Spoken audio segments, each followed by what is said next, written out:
에스겔 25장.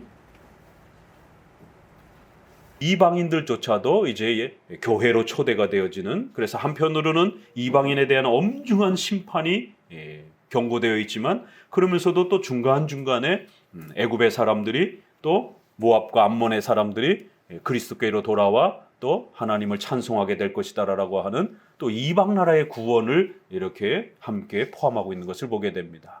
그래서 그리스도의 초림을 통해서 이방인들도 교회로 초대가 되어지는 그리스도와 관련된 또 이러한 예언들이 두 번째로 담겨 있고, 그리고 그 마지막 세 번째로는 이제 최후의 종말론적인 그러한 심판이 또 이러한 전쟁의 경고와 적들을 쳐부시는 이런 하나님의 무서운 진노와 경고들이 최후의 종말론적인 심판을 또 이렇게 함께 담아내고 있는 것을 보게 됩니다. 그래서 항상 선지서는 예언적 그러한 그 메시지들이 많습니다. 그렇기 때문에 그 예언의 메시지들은 항상 삼중적으로 그렇게 겹쳐 있다라는 것. 우리가 시편을 읽을 때 다윗은 선지자이기 때문에 자신의 고난과 아픔을 표현하면서 결국 그 자기 자신을 장차올 예수 그리스도로 또 이렇게 예언적으로 이렇게 소개를 합니다. 그래서 시편 22편은 예수님이 십자가에 돌아가실 때 엘리 엘리 라마 사막다니 나의 하나님 어찌하여 나를 버리시나이까. 이것은 다윗이 고난 중에서 하나님의 기름 부은 왕이지만 그렇게 적들로부터 사울로부터 이렇게 엄청난 고통을 받으면서 외면당하는 자신의 고난의 아픔을 하나님께 하소연하는 고백입니다. 그럼에도 불구하고 다윗은 선지자이기 때문에 단순한 자신의 고난뿐만 아니라 이러한 그 고난의 고백이 장차 그리스도께서 오셔서 진정한 왕이신 그리스도께서 고난받으시는 그러한 내용을 이중적으로 이렇게 표현하는 겁니다. 그래서 우리가 그 시편을 읽을 때에 성도들의 보편적인 일반적인 고난과 아픔으로도 읽어낼 수 있는 것이, 그래서 우리 성도들이 영적 싸움을 싸워갈 때에 또 우리의 죄와 싸워갈 때에 우리 주변으로부터 얼마나 많은 공격과 또 이러한 사탄의 공격들을 고난을 받는지를, 우리의 아픔들을 우리가 그렇게 표현할 수 있는 것이에요. 때로는 그런 극심한 고난의 장소와 시간이 있을 수 있다라는 것. 그럼에도 불구하고 또 그 구절은 예수 그리스도와 관련된 예언으로서 또 읽어낼 수 있는 겁니다. 그래서 두 가지 관점으로 다 읽어낼 수가 있는 것이에요. 한편으로는 우리 성도들의 보편적인 성화의 규범으로도 읽어낼 수가 있고, 또 기독론 중심으로 예수 그리스도의 예언에 대한 성취로 이렇게 읽어낼 수 있는 겁니다. 그런 것처럼 선지서의 이러한 삼중적 예언은 가까운 역사적 성취도로도 읽어낼 수가 있고, 또 그리스도와 관련해서 최후 심판과 관련된 내용으로도 이렇게 삼중적인 그러한 예언적 내용으로 읽어낼 수가 있는 것입니다. 그래서 단순히 역사적인 그 내용, 그래서 성취가 되어진 과거의 내용으로만 이렇게 읽어서는 안 된다라는 거예요. 오늘날은 바벨론도 없고 모압도 없고 암몬도 없어요. 그래서 가까운 역사적 성취로만 읽어내 버리게 되면 지나가 버리는 과거가 돼 버려요. 그럼 오늘 우리 시대의 바벨론은 누구고, 암몬은 누구고, 모압은, 애굽은 누굽니까? 이런 일이 벌어진다는 거예요. 그래서 분명히 가까운 역사적 예언으로 이렇게 하나님이 정확하게 약속하신 대로 성취한, 그래서 바벨론, 모압, 암몬, 애굽 이런 모든 그러한 실제적 국가들이 존재했고, 그래서 그 국가들이 바벨론에 의해서 멸망당하는 하나님의 약속의 성취가 얼마나 위대한 것인지를 실제적으로 보여주시는 그런 하나님의 위대함을 보여주는 겁니다. 그럼에도 또 이 내용은 그리스도께서 악한 세력들을 물리치시는 또 그리스도의 초림을 통한 그런 내용으로도 또 연결되어 있고, 장차 아직은 그 영적인 적들이 완전히 다 멸망된 게 아니기 때문에 이 내용은, 여기서 말하는 바벨론은 얼마든지 요한계시록이 또다시 바벨론을 언급하면서, 바벨론 다 없어졌는데 여전히 바벨론이 있다라고 이 구절들을 그대로 그냥 끌어다가 장차 마지막 때에는 바벨론과 같은 적그리스도가 등장할 것이다라고 이렇게 겹쳐서 예언을 하는 겁니다. 바벨론은 없지만 바벨론이 했던 그런 교회를 핍박하는 그런 적그리스도적인 성질을 대표하는 자들은, 악의 세력들은 여전히 남아있다라는 거예요. 그래서 바벨론 국가는 사라졌지만 바벨론처럼 교회를 핍박한 그런 적그리스도의 행위를 하는 그러한 본질과 성질들은 미래에도 여전히 남아있다라는 거예요. 최후 심판 때까지. 그래서 요한계시록은 바벨론을 등장하는 것을 다시 그렇게 또 예언적으로 소개를 하는 겁니다. 그러니까 그런 면에서는 또 얼마든지 여기의 국가들은 실제적 국가들은 없어졌지만 그 국가들의 본질, 악의 세력들, 교회를 핍박하는 그런 행위들, 이러한 성질의 이러한 성격들을 가진 그러한 세력들은 여전히 미래에도 최후 심판 때까지 남아있는 겁니다. 그래서 바벨론을 찾는 게 아니라 바벨론이 했던 그런 짓들, 교회를 핍박하는 그런 악한 행위들이 오늘 우리 시대에는 어떻게 또 어떤 힘을 통해서 어떤 조직력을 통해서 어떤 인물들을 통해서 일어나고 있는지 얼마든지 연결시킬 수 있는 것입니다. 그렇기 때문에 예언서는 그래서 어려운 거예요. 이거를 과거의 역사적인 사건으로만 봐야 되는지 아니면 예수 그리스도와 관련된 그러한 영적인 그러한 관점으로만 해석해야 되는 것인지 아니면 종말론적으로 결국 모든 악의 세력들을 멸하시는 그러한 아직 남겨져 있는 또 이러한 또 예언적 성취를로서 또 남아있는 것인지 이렇게 선지서는 이 예언의 이러한 성격을 가지고 있기 때문에 지나치게 과거에만 집중해서 해석해도 안 되고요. 지나치게 오늘날에만 맞춰서 해석해도 안 되고요. 그래서 오늘날의 바벨론은 오늘날의 암몬 여기다 이렇게 너무 지나치게 해석하면 안 된다라는 거예요. 이거 전형적인 세대주의자들이 해석하는 방식입니다. 이것은 삼중적으로 겹쳐 있기 때문에 지나간 건 지나간 거대로 또 예수님과 관련된 건 예수님과 관련된 것으로 또 미래에 남아있는 건 여전히 미래에 남아있는 것으로서 그렇게 해석해 가야만이 한쪽으로 치우치지 않게 됩니다. 자, 이제 이렇게 25장부터 32장까지 이스라엘 주변의 여러 이방 국가들을 하나씩 소개하면서 그들의 악행과 그들이 이스라엘 백성들을 핍박했던 교회를 핍박했던 그런 악한 죄악들을 조목조목 짚어가면서 결국 그들의 죄악에 대해서 하나님이 어떻게 심판하실 것인지에 대해서 아주 엄중하게 경고하고 있는 것을 보게 됩니다. 그래서 여기서 소개되어지는 대략 한 7개 정도의 나라가 소개가 되는데 이 7개 나라는 분명히 이스라엘 백성 시대에는 이 시절에는 분명히 존재하는 그런 이방 세력이었죠. 그러나 지금은 존재하지 않습니다. 지금 다 사라졌으니까. 그러나 그들이 했던 교회를 핍박했던 다양한 방식으로 교회를 핍박했던 어떤 국가는 조롱을 하고 에돔과 같은 그런 족속들은 또 실제적으로 이렇게 이스라엘 백성들을 또 공격하기도 하고 이런 또 애굽 같은 경우는 이스라엘을 포로로 잡아가지고 그렇게 또 핍박을 하기도 했고 이러한 교회를 괴롭히는 여러 가지 방식들이 오늘날에도 여전히 존재하는 것입니다. 그래서 그런 부분에서는 우리가 여기서 등장하는 이런 7개 국가의 각각의 그런 특성들을 읽어내면서 악의 세력들의 그런 정체와 악한 세력들이 어떻게 교회를 핍박하는지 그럼에도 불구하고 이런 악한 세력들을 궁극적으로 바벨론을 등장시켜서 전부 다 멸망시킬 것이다라고 하는 그러면 장차 이제 또다시 바벨론은 등장하지 않지만 결국 하나님의 권능으로 바벨론까지 포함해서 교회를 핍박했던 모든 세력들을 하나님이 최후 심판을 통하여 벌하실 것이다라고 하는 이러한 이제 종말론에 대한 가르침이 집중적으로 이렇게 또 초점을 맞춥니다. 어디를 보시느냐 하면 이사야 13장을 봅시다. 이미 우리가 한번 이렇게 했었던 거기 때문에 선지서에서 이방 나라들을 왜 이렇게 자세하게 다루는가 우리가 볼 때는 이스라엘 백성들에 대해서 좀 더 많은 이야기들을 해야 되는데 느닷없이 상당히 많은 분량을 이방 나라들에 대해서 많이 이야기를 합니다. 그럼 이방 나라들에 대해서 이야기할 때는 어떤 관점으로 하나님이 어떤 의도에서 이렇게 이방 나라들을 언급하는 것인가? 그것은 바로 종말론을 가르치기 위한 것이에요. 우리 7대 교리와 관련해서는 종말론, 이 종말론에 있어서 하나님의 우주적인 심판, 또 개인적인 심판, 이런 모든 최후 심판에 대한 종말론적인 가르침들을 구약의 종말론을 여러분이 읽어낼 수 있는 겁니다. 아, 구약의 종말론은 이런 식으로 소개가 되는구나. 자, 13장 1절을 보게 되면 아모스의 아들 이사야가 바벨론에 대한 그런 받은 경고다라고 하면서 바벨론에 대해서 하나님의 무서운 진노와 책망이 쏟아져 나옵니다. 자, 그리고 14장 12절을 보세요. 너 아침의 아들 계명성이여 어찌 그리 하늘에서 떨어졌느냐. 15절에 이제 내가 스올 그 지옥의 구덩이 맨 밑에 떨어질 것이다.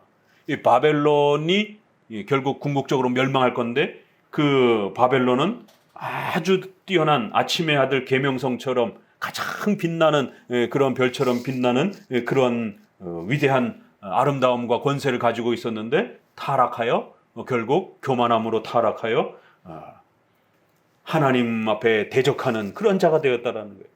그래서 이건 분명히 바벨론에 대한 책망인데 종교개혁 이후로 오랜 세월 동안 바로 여기에서의 주인공은 사탄으로서 그렇게 해석되어 왔습니다.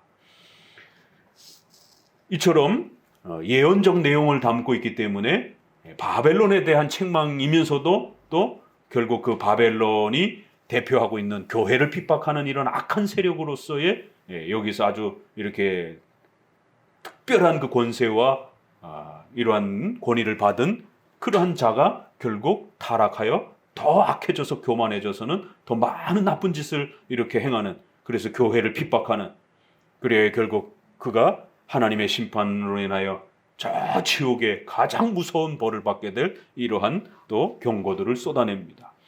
자, 그래서 13장, 14장 또 15장의 모압에 대한 경고 이렇게 쏟아져 나옵니다.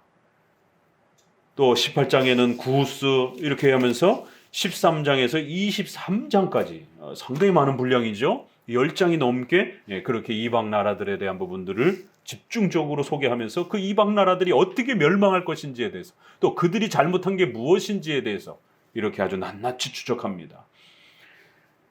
예레미야 46장 봅시다. 예레미야도 비슷한 내용이 앞서서 또 우리가 함께 다루어 봤습니다.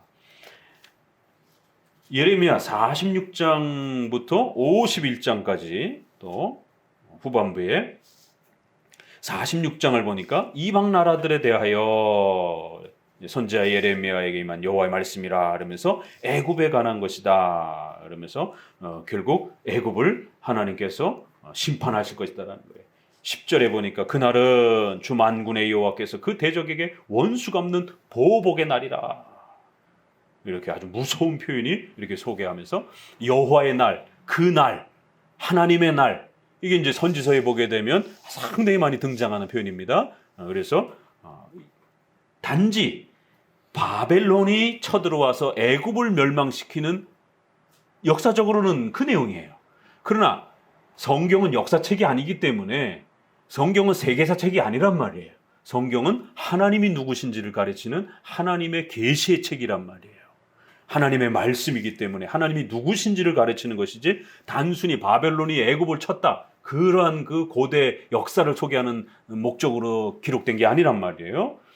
그래서 여기서 말하는 그 날이라고 하는 것은 물론 역사적으로는 바벨론이 애굽을 치는 날이지만 결국 그런 무서운 전쟁의 그러한 그 역사적 사건을 통해서 이러한 작은 전쟁조차도 하나님이 이렇게 예언한 대로 성취되는 것처럼 결국 종말의 최후에 궁극적으로 그 악의 본질, 바로 사탄과 적그리스도와 그 악의 세력들을 최후 심판 때에 하나님이 벌하실 것이다라고 하는 그 미래적인 그 날을 말하는 겁니다. 궁극적으로. 그래서 하나님이 최후 심판을 통해서 멸하실 바로 그 예언적인 날을 말하는 것이에요. 자, 그래서 애굽에 대한 그러한 부분, 또 47장에 보게 되면 블레셋, 48장에 모압 이렇게 소개가 되죠. 49장에 또 암몬, 그 다음에 49장 7절에 에돔, 그리고는 마지막에 50장으로 넘어가게 되면 결국 하나님 앞에 도구로 쓰였던 바벨론조차도 멸망을 당하게 되는 바벨론에 대한 아주 엄중한 심판과 경고가 쏟아지게 됩니다.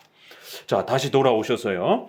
25장을 이렇게 또 에스겔 25장으로 넘어보게 되면 암몬이 소개가 되죠. 그 다음에 8절에 모압과 세일, 세일은 에돔 땅을 말하는 거예요. 12절 이후에 에돔이 본격적으로 소개가 되고 그 다음에 블레셋 16절에 블레셋이 등장을 하죠. 그 다음에는 26장에는 두로에 대한 자 여러분에게 카톡으로 보내드린 이스라엘의 그 주변 지도 이스라엘 중심으로 해서 그 주변 지도를 보게 되면 이게 이 지도도 좀 부지런히 많이 익혀둬야 돼요. 눈으로 이렇게 좀 많이 익혀두어서 우리가 항상 역사적 해석을 해야 되기 때문에 이스라엘 주변의 그런 정세와 이런 부분들을 눈여겨서 익숙하게 이렇게 우리나라 전국 지도는 잘 몰라도 이스라엘의 그 지도는 좀 이렇게 구약에서부터 신약에까지 이루어지기 때문에 항상 그 예루살렘을 주변으로 해서 북쪽과 남쪽의 그러한 국제 정세와 이런 부분들을 역사적인 그 사건들을 이용해서 이렇게 하나님이 누구신지를 가르치는 그런 내용이어서 일단 역사적인 그 배경과 이런 내용들을 충분히 잘 읽어내야 되는 것입니다. 암몬 이러는데 암몬이 북쪽에 있는지 남쪽에 있는지도 잘 막 헷갈리고 이러시면 안 되는 겁니다. 에돔 이러면 에돔 그러면은 항상 야곱과 에서의 후손들이 에돔이에요. 그래서 그들이 주로 거했던 데들이 바위산 높은 곳에 세일산 근처에 살았기 때문에 그들을 세일 족속이라고도 이렇게 표현해서 세일이라고도 이렇게 많이 표현하고 또 그 지역이 에돔 땅이기 때문에 에돔 족속이라고도 이렇게 많이 표현하고 그들의 조상을 따라 에서의 족속이다라고도 이렇게 표현하는 것이에요. 자, 지도를 보게 되면 구성을 우리가 보는 관점에서 왼쪽으로는 지중해 바닷가 쪽을 통해서 두로가 있죠. 끝쪽에 지난주에 우리가 두로 왕이 솔로몬 성전 건축할 때에 우리가 주일 설교 때 일반 계시 소개하면서 두로 왕 히람이 그렇게 백향목, 나무, 목재 또 이런 돌 이런 것들을 보내주는 걸 보게 됩니다. 어떨 때는 또 이렇게 좀 사이가 좋아요. 그런데 결국에는 또 항상 왕권이 바뀌게 되면 이스라엘을 공격하고 이스라엘 적으로 늘 또 이렇게 등장하는 것을 보게 됩니다. 두로 북쪽 끝 바닷가 쪽에 두로, 시돈, 두로와 시돈이 있고 거기서부터 내륙으로 이렇게 옮겨가게 되면 지도 보면서 이렇게 들어보세요. 암몬 북쪽에 아시리아가 이렇게 통치했던 지역 그리고 이제 바뀌면서 암몬이 이제 거기에 중심 세력으로 등장을 하죠. 자, 그리고는 이렇게 오른쪽으로 우리가 보는 방향에서 오른쪽 사막 쪽으로 이렇게 내려오기 시작하게 되면 아람, 죄송합니다. 아람이 북쪽이고, 아람이 맨 북쪽 위쪽이고, 그 다음에 암몬, 그리고 그 밑으로가 모압. 암몬하고 모압은 조상이 누구죠? 이스라엘과 친척지간입니다.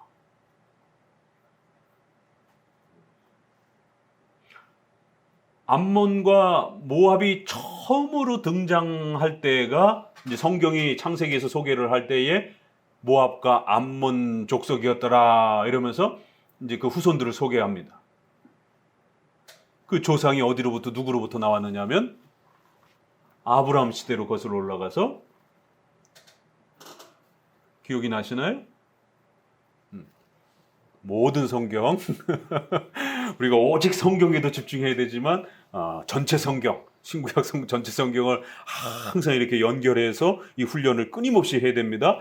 결국 이단에 빠지고 이렇게 극단적 편협주의에 빠지는 이러한 신앙인들은 대부분 보게 되면 성경 특정한 한두 구절을 잡고 어떤 한 단어에 집중하면서 거기에 함몰이 되면서 아주 편협한 신앙으로 이렇게 세대주의적인 문자주의적인 이제 이런 극단주의로 항상 빠지는 것이에요.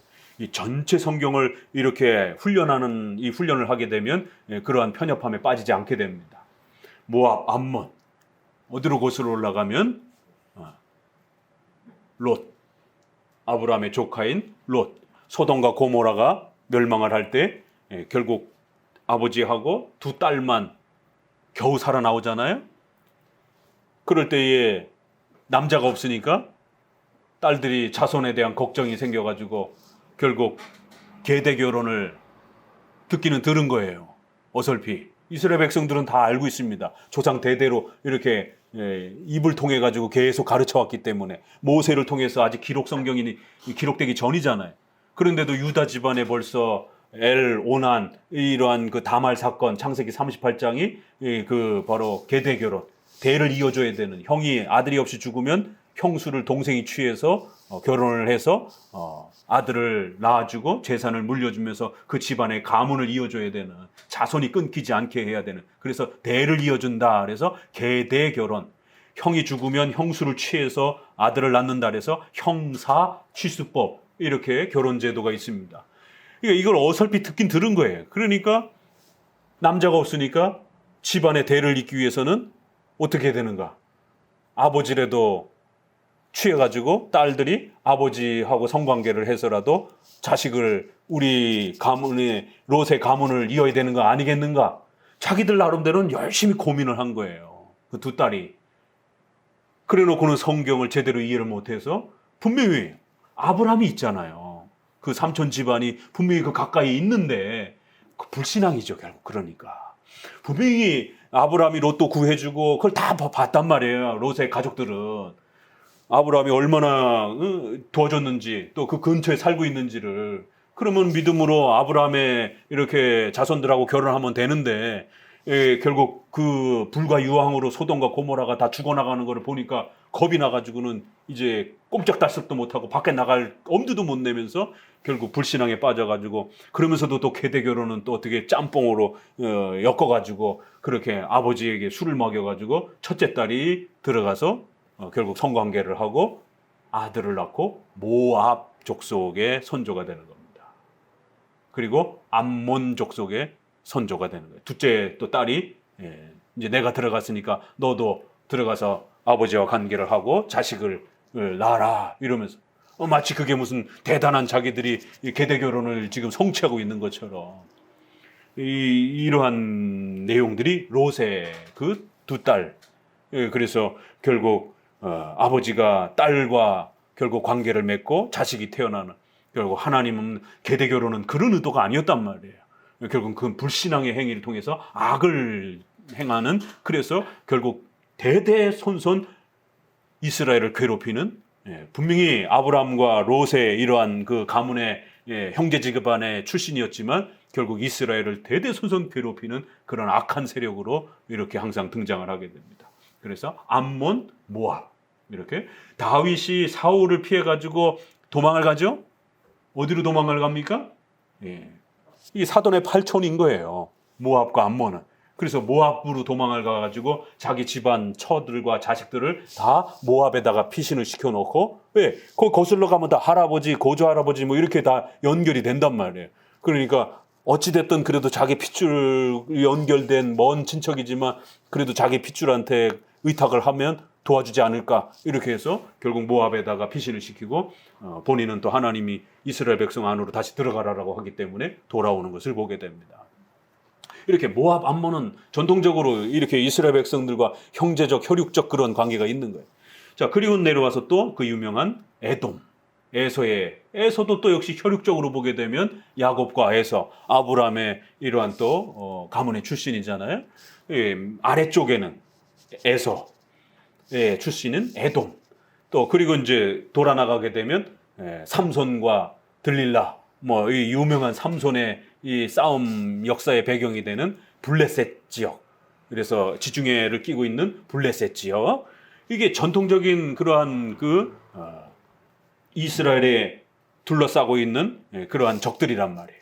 그리고 남쪽 아래로 내려가게 되면 애굽이 있는 거고, 자, 그리고는 북쪽으로 올라가면은 아시리아, 그리고 그 아시리아에서 이렇게 이제 넘어오게 되면 바벨론이 되는 겁니다.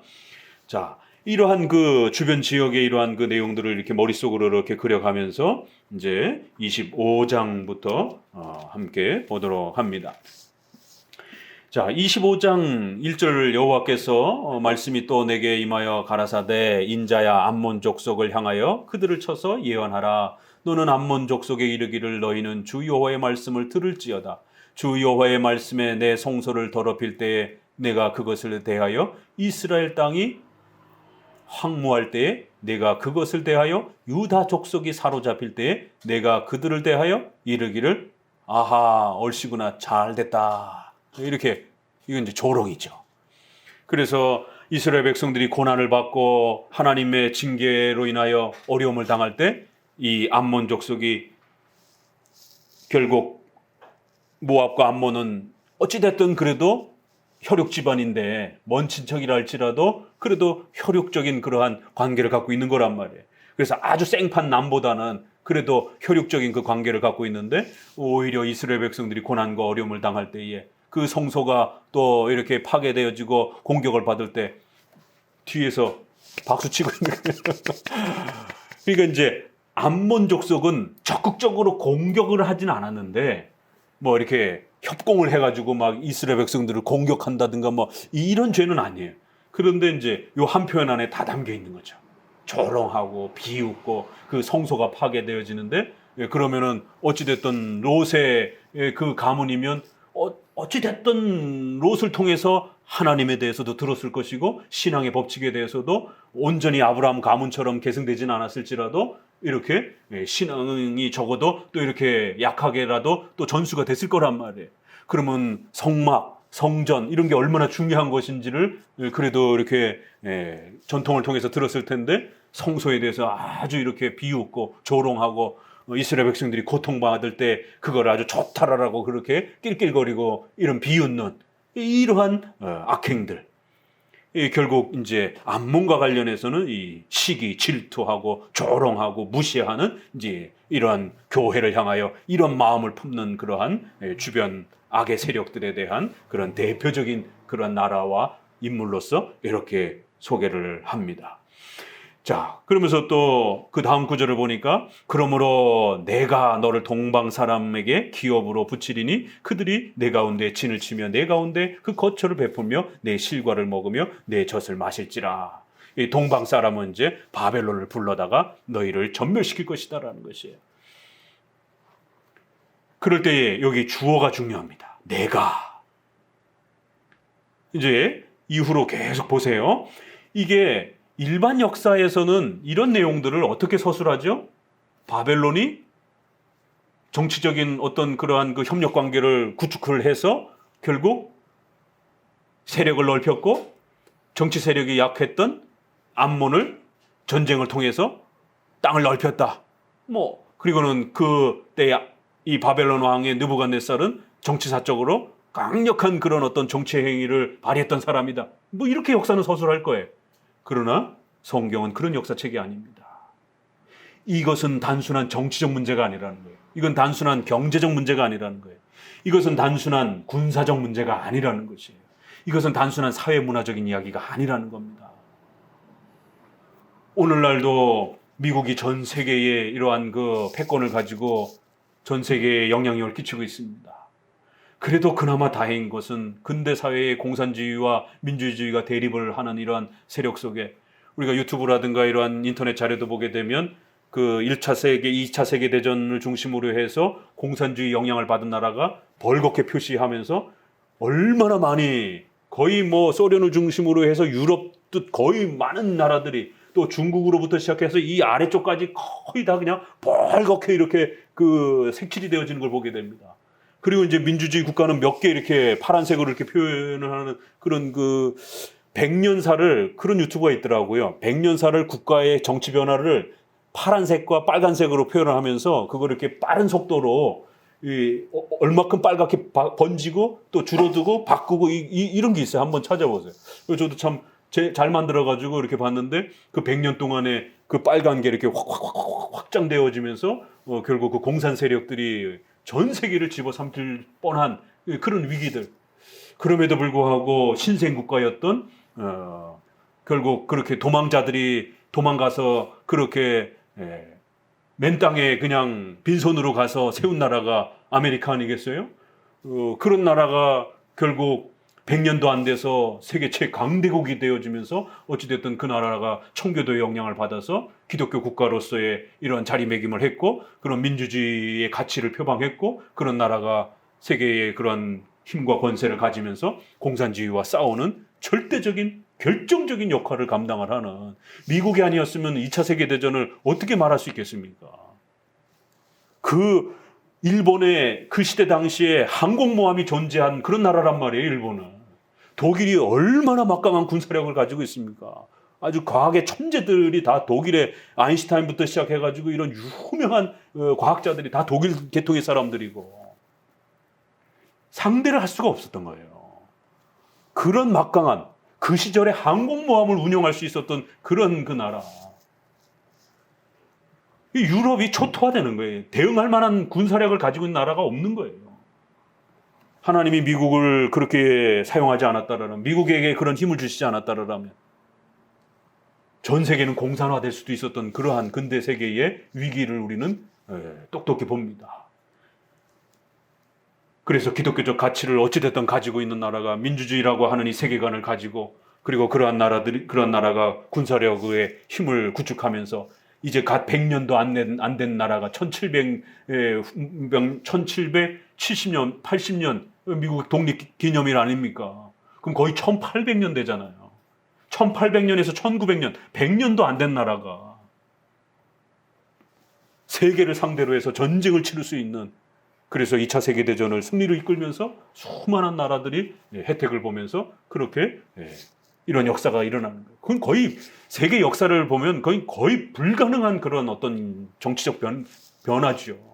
100년도 안 된 그런 나라가 어떻게 그런 어마어마한 힘을 구축하게 된 것부터 시작해서 그건 하나님이 주시지 아니었으면 불가능한 거예요. 바벨론도 이쪽으로 넘으면 터키로 이제 넘어가면서 아주 볼품없는 땅에, 아주 그 변두리 땅에 조그마한 그런 부족 국가처럼 그런 이름도 없는 그런 국가였던 거예요. 아시리아가 지배하던 그 막강한 그 세력 시절에는.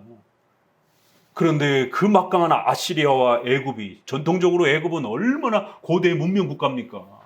그 시절에 탑을 짓고 성을 건축하고, 다 우리나라 고조선 뭐 이럴 때에 창 들고 다니고 짐승 잡으러 다니고 이런 때에 성을 건축하고 군사력을 대동하고, 그 당시에 최고의 무기라고 하는 마차를 운용을 하던 그런 고대 문명 국가란 말이에요.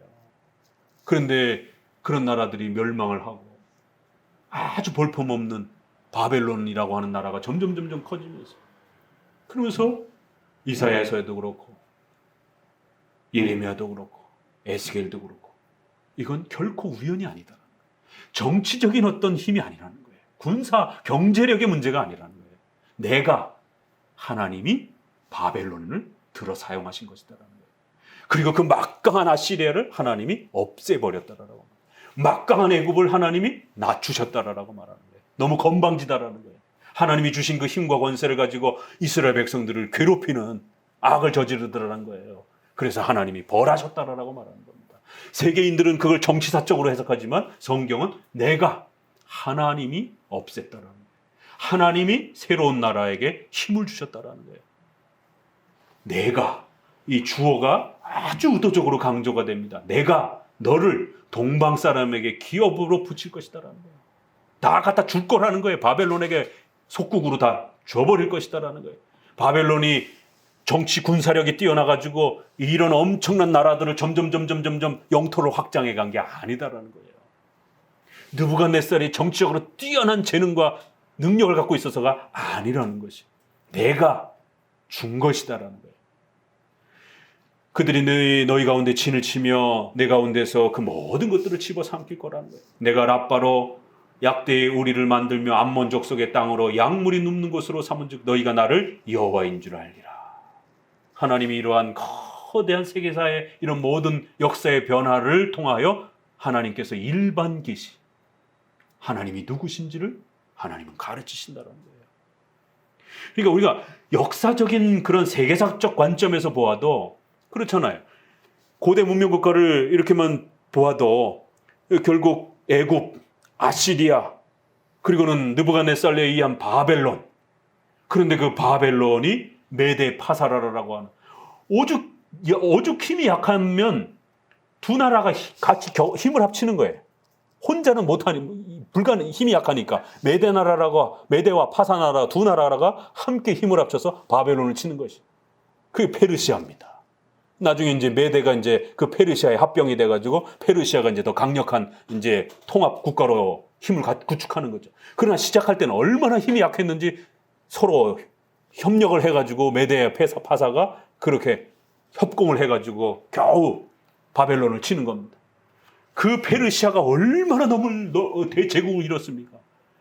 근데 그 페르시아가 우리가 그 영화에서도 이렇게 나오는 것처럼 그리스의 알렉산더에 의해서 그 20살짜리 어린 나이에 갑자기 왕이 된 20살짜리 어린 나이 애가 페르시아 나라를 10년 만에 다 집어삼키는 것이에요.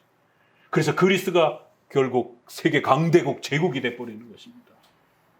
그리고는 그 그리스가 몇백 년을 통치하는 300년, BC 300년으로부터 통치를 하다가 로마, 보세요. 이태리 반도가 얼마나 그 대륙 끝에 붙어가지고 지정학적으로 강대국이 될 만한 위치가 아닙니다.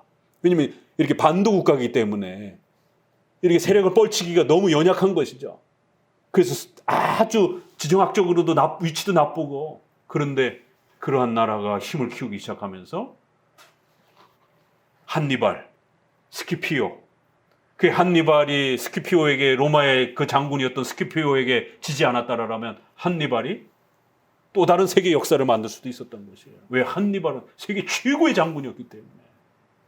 그런데 이름도 모를 로마의 한 장군에 의해서, 스키피오라고 하는 장군에 의해서 예상치 못하게 전쟁에 져버리는 것입니다. 그래서 결국에는 그리스의 이러한 막강한 이러한 힘이 줄어들기 시작하면서 결국 그 전쟁을 기점으로 해서 로마라는 나라가 세력을 확장을 하기 시작했고, 결국 삼두 정치에 의해서 BC 60년에 그 유명한 그 뭐라래요? 그 세 사람의 그러한 로마 정치가 시작이 되는 것이. 그러니까 이러한 그 막강한 나라가 하루아침에 없어진다는 거가 이것도 기적이에요.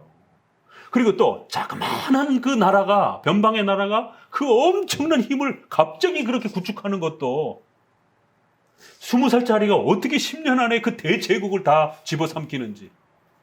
그런데 그 막강한 권세를 누릴 줄 알았던 알렉산더도 30세에 요절을 하는 거예요.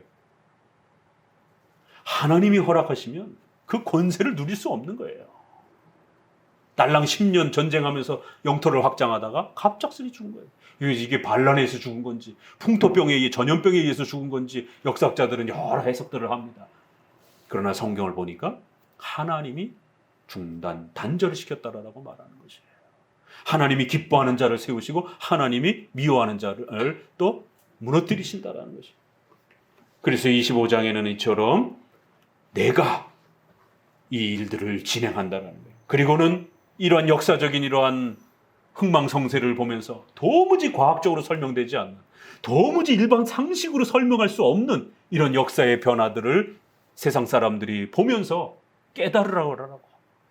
이건 신이 아니고서는 알렉산더가 정치 군사력의 힘을 가지고, 여러분 페르시아의 그 전쟁의 그 페르시 살라미스 해전이라든가 이런 거 보세요. 3대 세계 역사의 해전 있잖아요. 한산도 대첩하고 살라미스 해전하고 영국의 그 유명한 장군. 그러니까 살라미스 해전도 어마어마한 그 군대가 배로 타고 오다가 군사력을 어마어마하게 잃어버린 거예요. 나라가 거의 바뀔 정도로. 근데 그게 그리스하고 전투해가지고, 영화에서는 막 이제 그리스 계열이 미국으로 이렇게 이제 현대 근대 국가를 이렇게 이어는 하나의 이 선이기 때문에 미국 영화들은 그리스 계열의 이러한 그 영화, 미국 계열의 계보의 영화들을 굉장히 멋있게 그리고 동양, 중동 이쪽을 아주 악인처럼 취급을 하죠. 그러나 역은 영화적 상상인 거고, 실제 역사를 보게 되면 풍랑에 의해 가지고 갑자기 풍랑이 불어가지고 폭풍이 불어가지고는 그리스 해변에 그 암초에 걸려가지고는 다 그냥 배가 파손이 돼. 그러니까 전투해갖고 죽은 그 숫자보다 풍랑에 바다에 빠져 죽은 게 거의 대부분입니다. 그건 그리스가 능력이 많아가지고 이긴 게 아니에요. 그리스는 스파르타쿠스, 그 유명한 그리스, 스파르타쿠스, 마케도니아 서로의 분열이 돼가지고 오랜 세월 동안 서로 지지고 볶고 싸우고, 페르시아가 쳐들어오는데도 서로 협력이 안 되는 그런 나라들이었단 말이에요.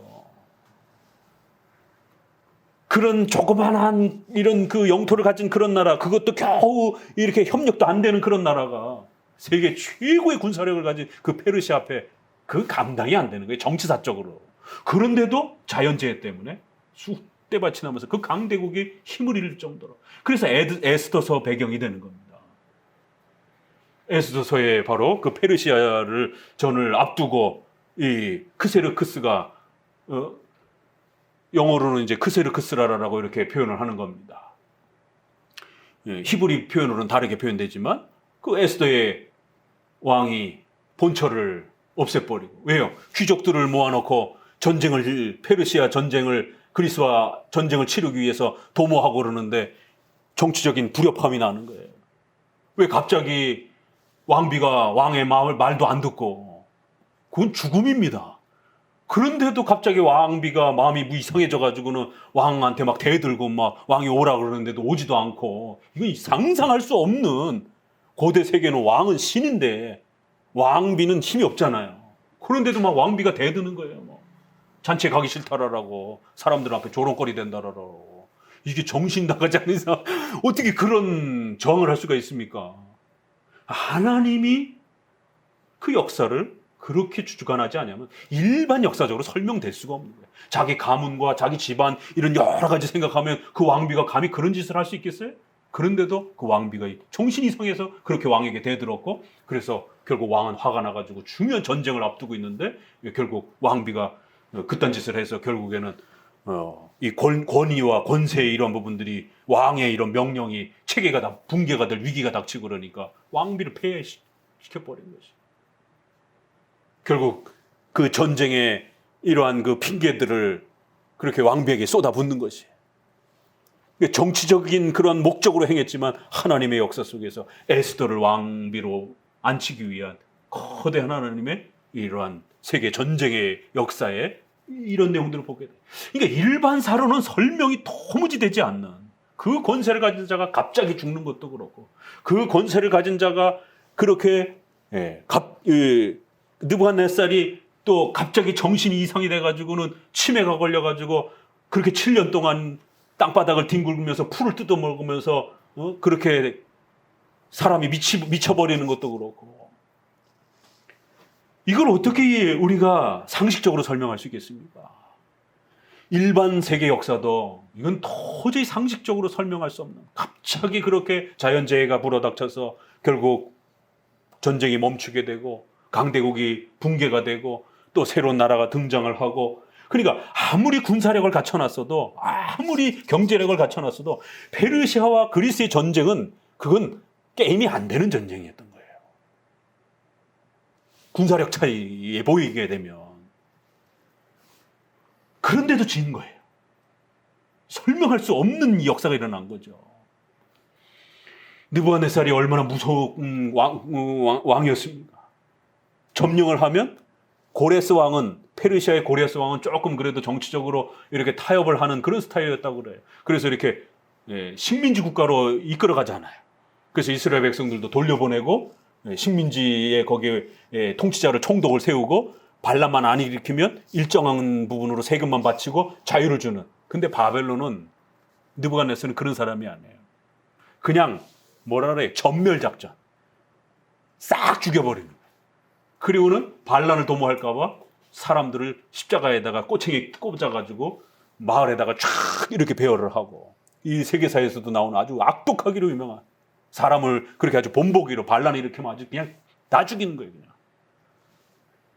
근데 그런 왕이 정신이 나가가지고 7년 동안 풀을 뜯어먹고 사는 거죠. 그런 반란이 일어났어도 벌써 일어났어요. 그런데도 아무도 반란을 일으키지 않고 7년 뒤에 다시 왕권을 회복하는 거예요. 그래서 벨사살 후손이 이어가는 거예요. 그런데 벨사살이 그 떵떵거리던 왕권을 결국 자기 측근들이 반란을 일으키면서 페르시아가 쳐들어왔는데 전쟁 한번 해보지 못하고 문을 열어줘 버렸어요. 전쟁을 해서 이긴 게 아니에요. 벨사살의 그 부하들이, 평상시에 원한을 갖고 있던 부하들이 문을 개방을 해가지고 전쟁도 제대로 해보지도 못하고 그냥 점령이 당했습니다. 그러니까 일반 세계사에도 나오고 성경에도 약간 그런 비슷한 얘기들이 나와요. 그러니까 이거는 상식적으로 세계 역사가 이렇게 진행되는 게 아니라는 거예요. 그래서 오늘 암몬의 이러한 한 예를 들어가면서 세계의 이러한 변화를 하나님께서 소개하면서 이 모든 역사는 하나님이 주도하는 역사라는 거예요. 그리하여 하나님이 기뻐하는 자를 세우고 하나님이 미워하는 자를 패하고, 그리고 교회를 괴롭힌 자는 그 당장에도 심판을 하지만 또 궁극적으로 최후 심판을 통해서도 그렇게 반드시 심판하실 것이다라는 거예요. 그래서 하나님의 심판과 하나님의 진노와 분노가 얼마나 무서운 것인지를 종말론적으로 배우라는 거예요. 일반 세계 역사를 통해서도, 일반 계시 차원에서도 배우라는 거예요. 그리고 또 성경을 통해서는 더 정확하게 그 역사의 주체가 누구였는지, 왜 이런 일이 벌어졌는지, 이런 일은 하나님의 손길이 아니고서는, 섭리적 손길이 아니고서는 설명을 할 수가 없다는 거예요. 그래서 내가 그들을 바벨론에게 다 줘버릴 것이다.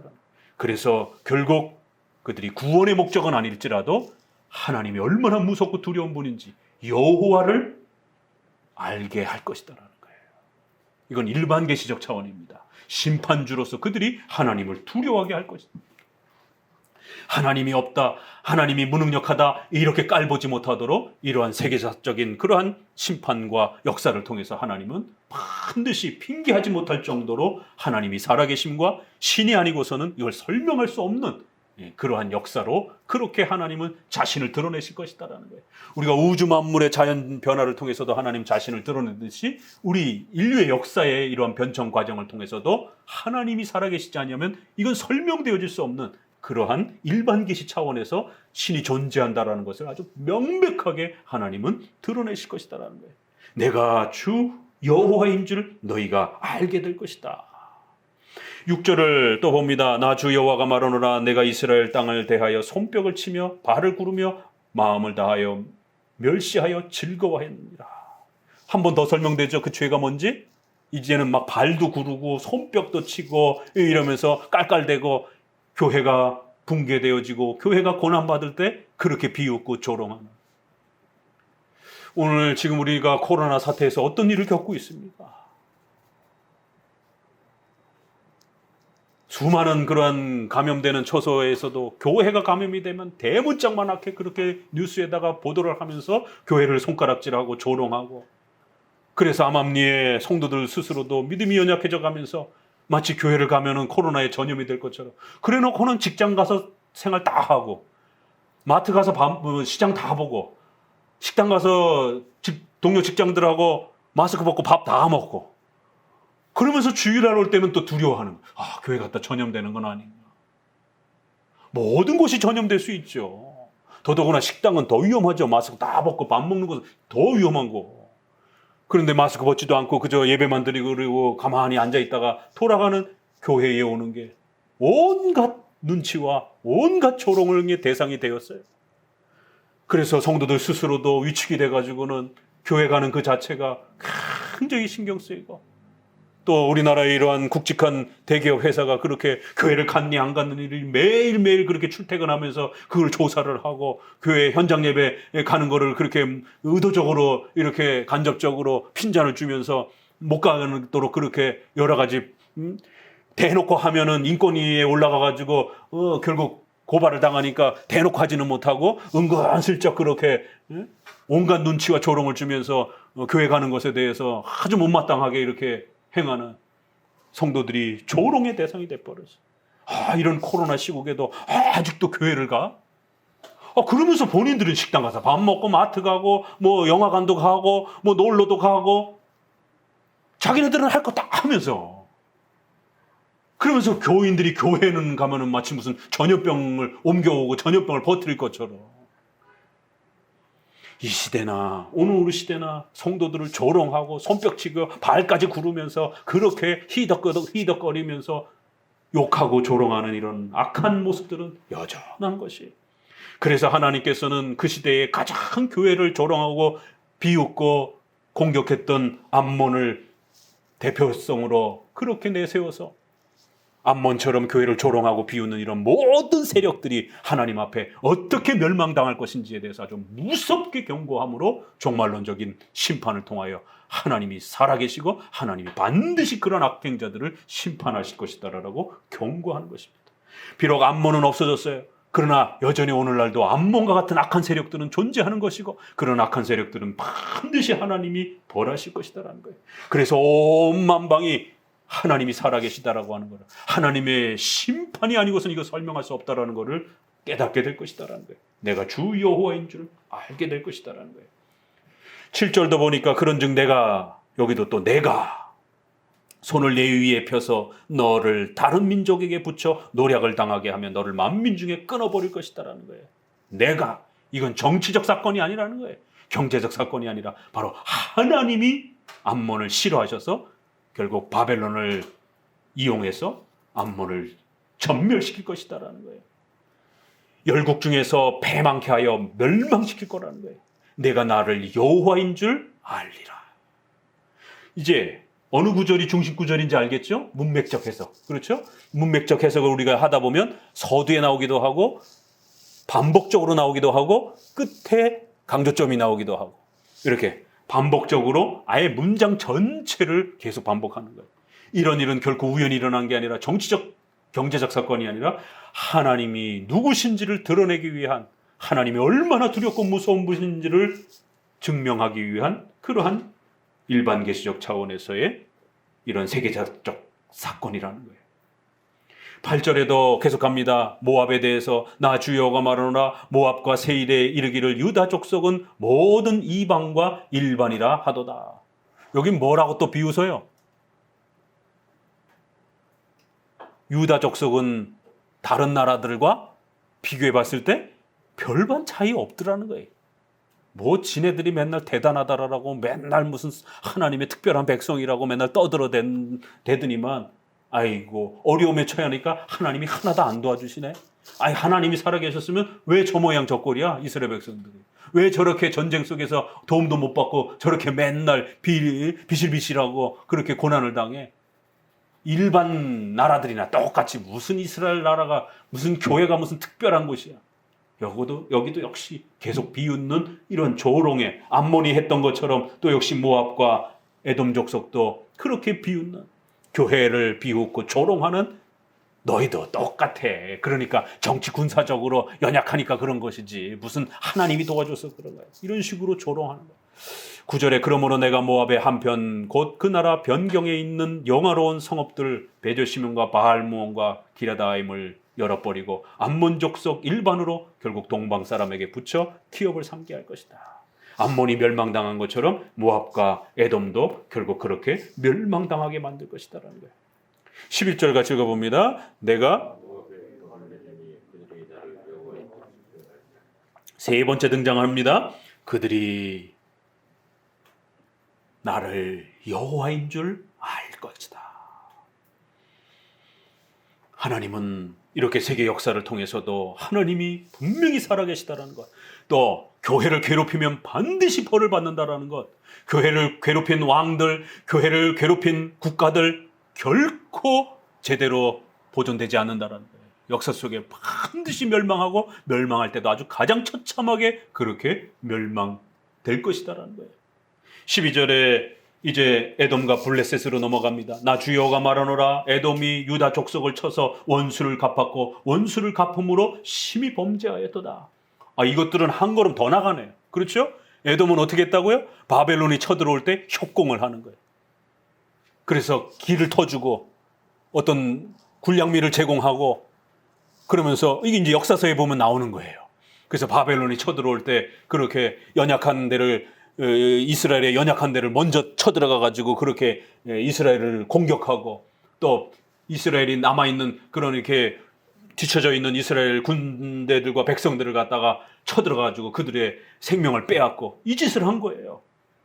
그래서 다른 데도 보게 되면 또 오바데서라든가 이런 데 보게 되면 하나님께서 아주 엄중하게 너희가 아브라함의 그 가문과 족속이면서도 그래요 하나님께서 에서에게도 일정한 복을 그렇게 주셨는데 그 복을 받아가지고 이스라엘을 비웃고 조롱하고 이스라엘의 생명을 빼앗는 데 썼다라는 거예요.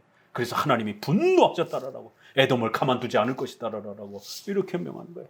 너희들이 그 산내 아주 요새에 아주 그 지정학적으로 지금 우리 그 탈레반이 그 아프가니스탄에 그 보면은 그 저항군들 그 산에 러시아도 그렇고 어느 나라 서양도 그 점령하지 못했다 그러잖아요. 그 산 요새가 너무 아주 가파르고 그래가지고 그런 것처럼 세일산이 그렇습니다. 이쪽 지역에서는 그러니까 세일사는 잘 점령이 안 돼요. 세계사적으로. 그럼에도 불구하고 그래서 너희가 그것 때문에 떵떵거리고 절대로 자기네는 점령당하지 않을 것이다라고 기고만장하는데 바벨론을 동원해갖고 너희들을 아주 초토화시켜버릴 것이다라는 거예요.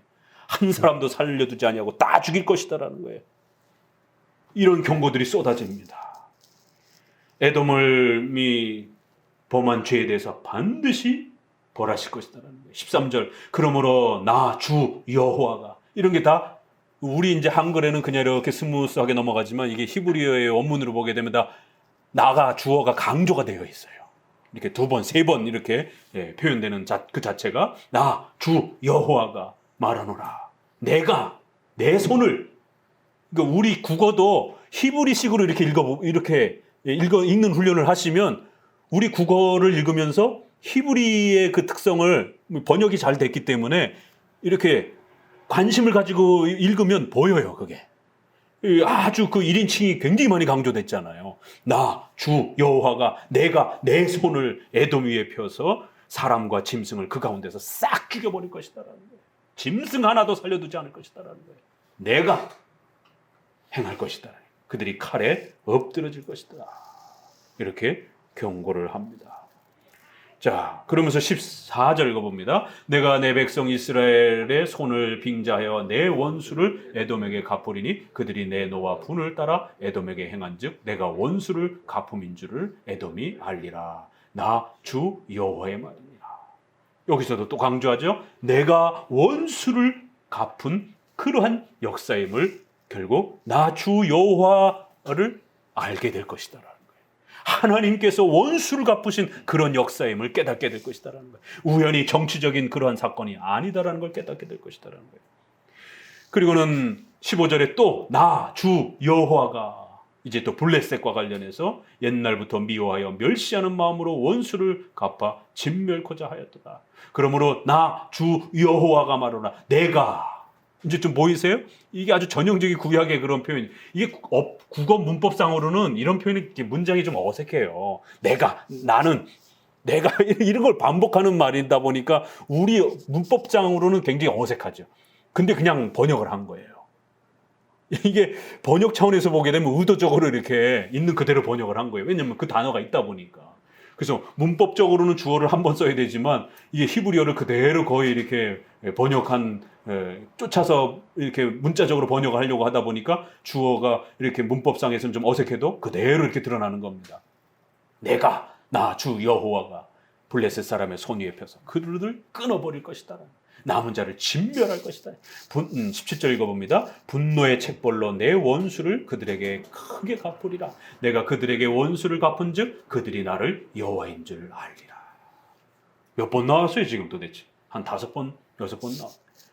이 모든 것은 하나님이 원수 갚은 그런 역사적 사건이라는 것을 세상 사람들도 깨닫게 될 정도로 하나님의 무서운 진노와 책망이 교회를 괴롭힌 자들에 대하여 벌어지게 될 것이다라는 거예요. 이렇게 최후 심판은 반드시 일어날 거라는 겁니다. 하나님의 교회를 핍박하고 조롱한 자들에 대한 하나님의 무서운 진노가 준비되어 있다는 것이. 과거에 교회를 괴롭혔던 암몬, 모압 이런 역사들이 실제로 바벨론에 의해서 멸망으로 성취된 것처럼 또 그 악의 세력인 본질적인 그러한 내용을 가진 이러한 사탄과 적그리스도의 이러한 또 불신자의 세력들이 교회를 핍박할 때 지금 당장 벌하진 않는다 할지라도 또 산발적으로 하나님이 또 벌하시기도 하지만 최후에는 최후 심판을 통하여 하나님이 지옥에 영원히 벌하실 것이다라는 거예요. 그래서 구약은 종말론을 우리에게 이렇게 가르치면서 성도들에게 심판주 되신 하나님을 배울 수 있도록 도와주는 겁니다. 그리하여 종말론 속에서 하나님을 두려워하고 경외할 줄 알게 되면 우리 성도들의 자세가 달라집니다. 하나님을 두려워할 줄 알아 우리의 삶을 조심스럽게 살아가는 것이에요. 그리고 또 한편으로는 그 성도들을 악의 세력으로부터 지켜주시는 이 전지전능하신 하나님의 도움을 의지하면서 지금 당장 내가 복수하고 내 억울함을 갚지 못한다 할지라도 하나님을 의지하면서 위로를 받을 수 있는 것이에요. 이 두 개. 한편으로는 우리의 삶 속에서 일어나는 이런 코로나, 전쟁, 자연재해 이런 부분들을 우연히 생각하지 아니하고 하나님의 역사 속에서 두려움과 떨림으로 살아가는 것이에요. 조심스럽게 우리 인생을 살아가는 것이에요. 함부로 살아가지 않는 것입니다. 또 그러면서 그 하나님이 우리의 구원자이심을 알기 때문에 우리는 항상 또 억울함과 또 고난을 받아도 우리를 도우실 하나님을 생각하면서 견디면서 또 살아가는 것이 위로를 받는 겁니다. 그래서 종말론 교리는 우리에게 그런 큰 힘이 되는 겁니다. 오늘부터 이제 25장부터 이런 종말론의 귀한 가르침이 구약에서는 어떻게 이렇게 예언론적인 그러한 틀 안에서 종말론을 가르치는가 또 앞으로 계속 배워갑니다. 기도합니다.